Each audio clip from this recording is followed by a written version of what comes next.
Ojek online versus ojek pangkalan. Siapa yang menang?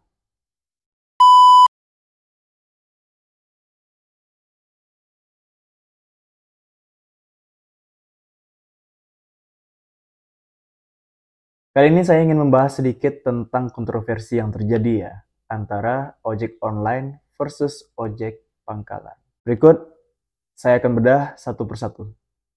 Belakangan ini marak terjadi isu kontroversial di kampung halaman saya, yaitu ojek pangkalan menentang adanya ojek online yang dirancang dan dibangun dan dibuat surat petisi. Mungkin bisa ditampilkan di bawah surat petisinya seperti ini. Sebenarnya hal ini sah-sah saja menurut saya ya, karena ojek online juga ojek, ojek pangkalan juga ojek. Saya melihat di sini dari sudut pandang yang berbeda. Kita sama-sama makan nasi, jadi saya bukan memihak. Saya bukan ojek online juga, saya tidak ada urusan dengan ojek pangkalan, dan saya tidak ada urusan dengan ojek online. Saya di sini netral dan melihat dari kacamata anak muda. Motif saya membuat konten ini adalah untuk mengedukasikan masyarakat agar tidak terprovokasi dengan isu-isu yang beredar gitu. Jadi saya mengarahkan ke masyarakat agar masyarakat bisa cerdas dalam memilih informasi. Karena ini adalah isu-isu yang sangat-sangat kontroversi. Dan juga terakhir, motif saya untuk membuat konten ini yaitu mengedukasikan masyarakat agar tidak menolak inovasi teknologi. Karena inovasi teknologi adalah cikal bakal untuk keberlanjutan bangsa. Mungkin ini hal-hal yang unik ya, yang ingin saya bahas. Saya mau bahas dulu sedikit tentang ojek pangkalan. Perlu kalian ketahui semuanya, ojek pangkalan ini sudah ada sejak zaman Belanda loh. Dulu pada zaman saya ya, mungkin zaman-zaman dulu seperti itu juga, zaman-zaman Belanda, saya nggak tahu lebih rincinya. Dulu yang saya tahu, ojek pangkalan ini ada tarifnya bisa dinego. Terus juga ada di setiap pangkalan-pangkalan yang ada di sudut jalanan di sekitaran sini. Dan terakhir, pakai motor tua. Ini yang bikin unik. Karena zaman-zaman dulu kan motor nggak ada yang baru gitu kan. Motor-motor klasik. Yang saya tahu dulu Supra ya. Supra, Karisma. Mungkin zaman-zaman dulu motor CB kalau teman-teman mengetahui gitu kan. Seiring berjalannya waktu, yang saya tahu, ojek pangkalan ini semakin berkembang. Saat ini yang saya tahu, sebelum-sebelumnya juga ada becak yang ngegemesin, mungkin kita spill di sini teman-teman. Terus juga ada motor listrik yang penemuan baru di era tahun 2018-an, 2019-an, ada motor listrik. Bahkan sekarang juga ada mobil listrik kan, yang namanya Tesla. Dan saat ini yang saya tahu juga, di Jakarta itu ada aplikasi khusus untuk ojek pangkalan. Ini luar biasa pengembangan dari ojek pangkalan ini sendiri. Ada motor becak yang ngegemesin, dan juga ada era yang saya tahu contohnya di Jakarta itu ada di sekitaran Blok M, yaitu ojek pangkalan Jakarta. Aplikasinya ada gitu. Mungkin bisa dicek di sini, saya tampilkan di sini. Terus juga yang saya tahu waktu itu di Bandung ada ojek pangkalan yang ramah di sekitaran Braga. Terkenal tuh. Ya, yang saya tahunya seperti itu karena dulu lama di Kota Kembang. Kenapa bisa ramah? Dikarenakan rata-rata di wilayah Bandung itu yang saya tahu terkenal dengan wisata kota. Karena dulu dijajah sama Belanda, jadi warga di sekitar sana, apalagi khususnya ojek yang mengendarai si visitor tadi, pengunjung yang ingin berkunjung ke wilayah Bandung, harus mengetahui sejarah agar bisa dipresentasikan ke si visitor tadi. Dan ini menjadi menarik. Wisatanya dapat, sejarahnya dapat, dan juga kearifan lokalnya juga dapat. Satu lagi, keramahan. Buat banyak orang mungkin ojek pangkalan ini bisa dikategorikan teman jalanan. Ya, dikarenakan apa? Dikarenakan saya tahu ketika kalian sudah berlangganan dengan orang, otomatis kita akan mencoba untuk loyal dan keamanan kalian juga terjamin karena sudah sering melakukan transaksi dengan si ojek ini. Apapun bisnisnya, ketika sudah sering, kalian akan membentuk suatu pasar yang dinamakan dengan loyalty customers. Dan ini terjadi di ojek. Yang pertama, kalian sudah kenal. Yang kedua, kalian merasa aman dan nyaman ketika memakai jasa ojek pangkalan. Ojek pangkalan merupakan budaya lokal kita dan juga merupakan sumber penghasilan bagi banyak keluarga yang ada di wilayah Indonesia ini. Jadi bisa dikategorikan kita harus melestarikannya. Mungkin di era saat ini ya yang saya tahu ya, ojek pangkalan ini mengalami yang namanya persaingan ketat dengan ojek online. Dikarenakan apa? Dikarenakan fleksibilitas harga dan juga tarif, kedekatan personal, dan yang terakhir juga untuk dukungan ekonomi lokal yang kurang. Di era digital saat ini, ojek online menghadapi berbagai macam tantangan. Tapi seiring berjalannya waktu, sampai saat ini, ojek pangkalan tetap ada. Dikarenakan apa? Yang pertama, fleksibilitas harga. Yang kedua, kedekatan personal tadi. Dan yang terakhir mungkin bisa meningkatkan kearifan lokal.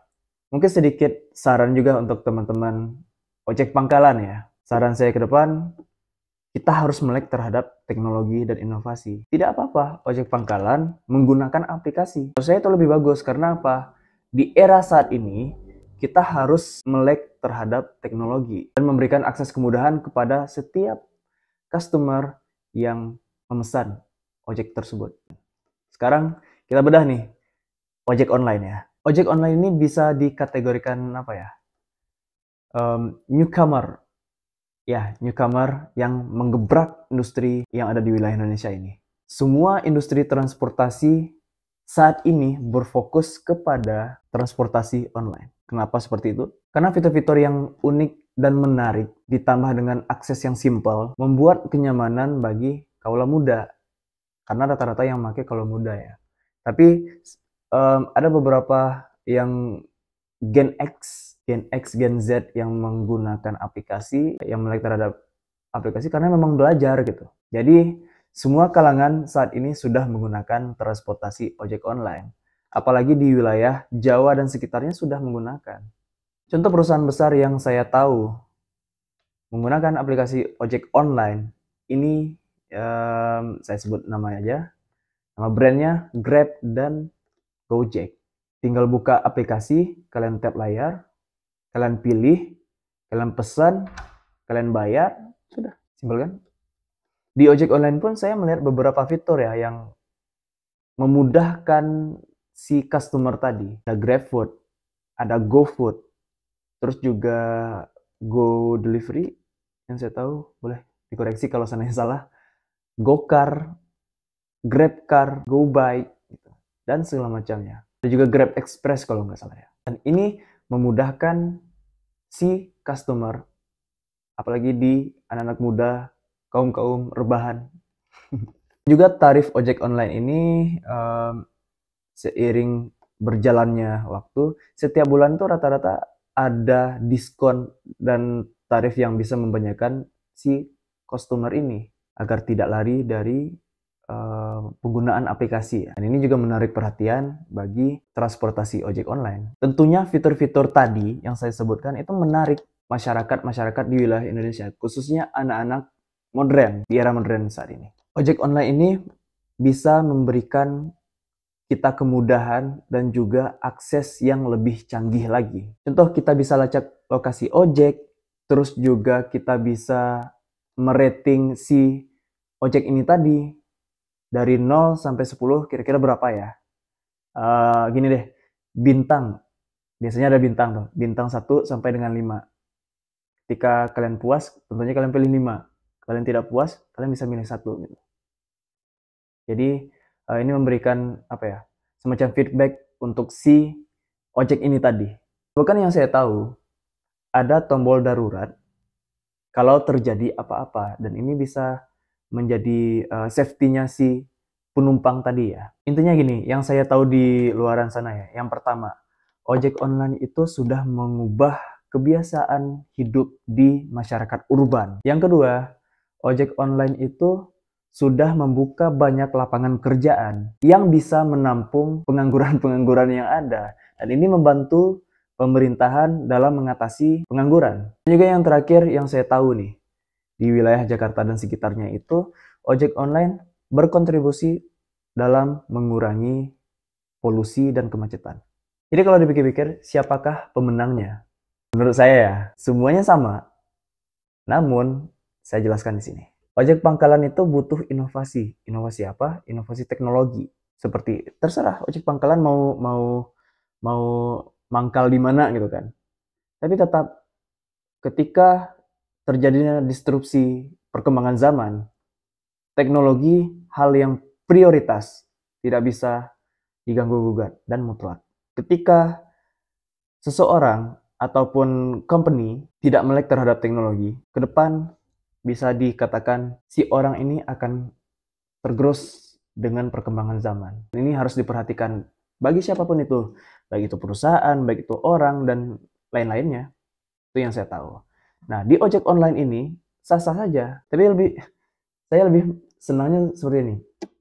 Kenapa tidak dikolaborasikan saja ojek pangkalan dengan ojek online? Karena dua-duanya ini sama-sama mencari nafkah. Itu yang saya tahu ya. Gak apa-apa, saling kolaborasi. Jangan ya kita sama-sama mencari nafkah kok di sini gitu.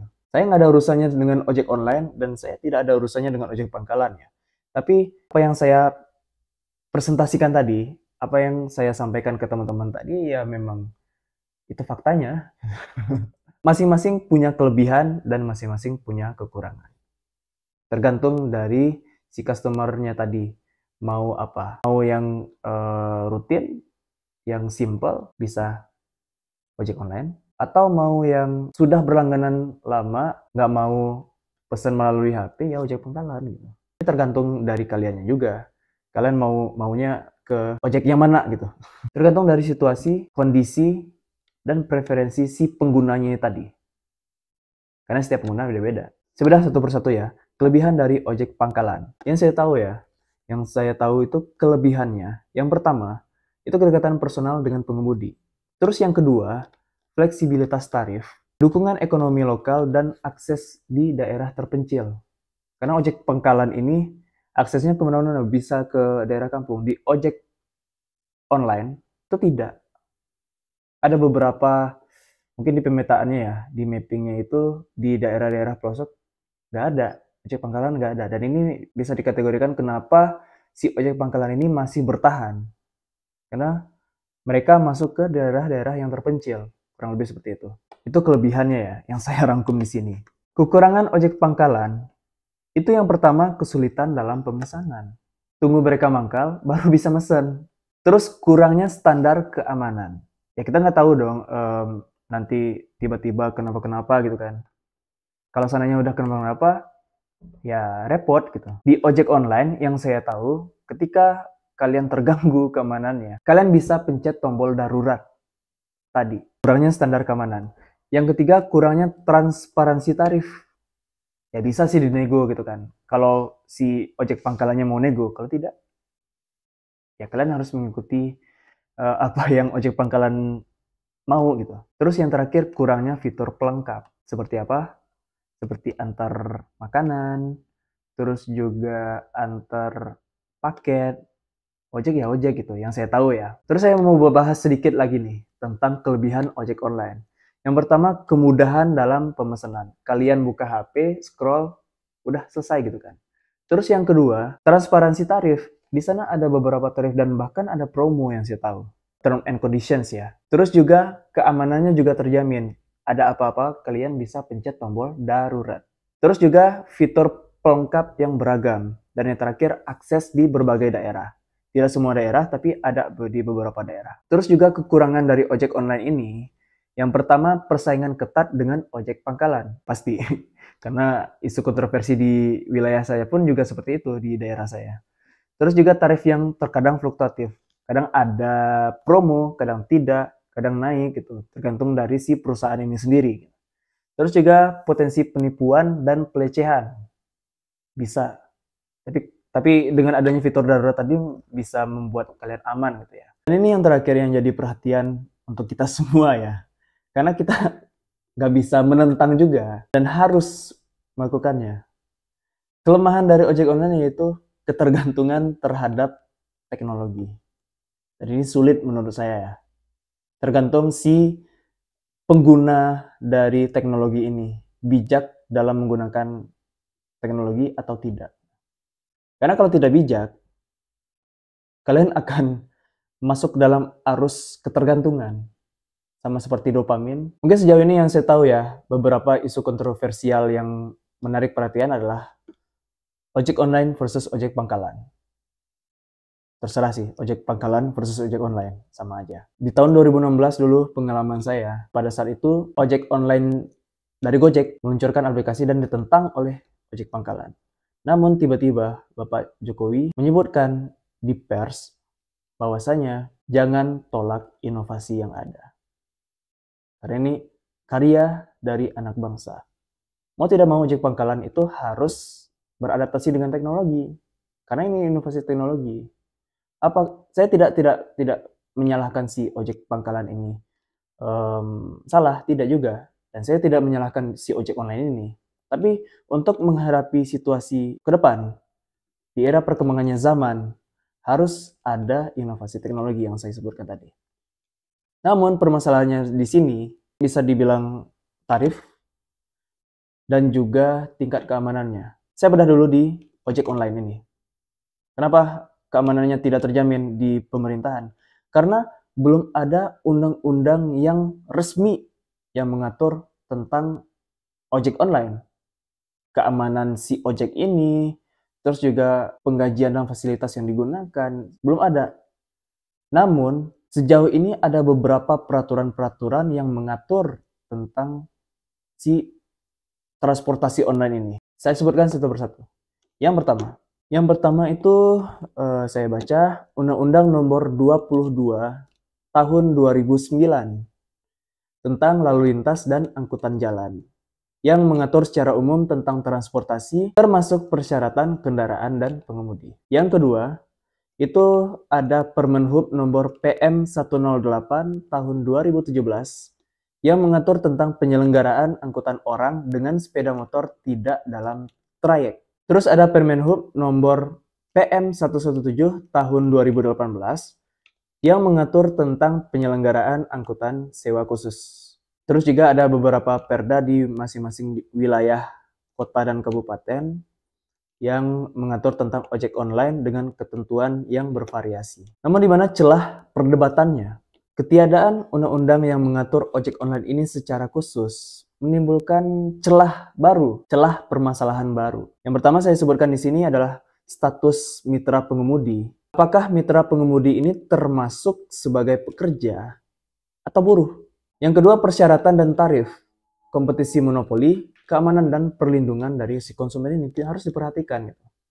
Jadi ke depan mungkin harus ada undang-undang yang mengatur. Itu saran dari saya. Mungkin kalian bisa komen di sini apakah ojek online ini pantas atau tidak, ataupun ojek pangkalan yang pantas. Silahkan komen di kolom komentar. Saya butuh feedback dari kalian semua agar kita akan lanjut ke part kedua. Terima kasih semuanya sudah menonton. Sampai jumpa di Biar Paham Case selanjutnya.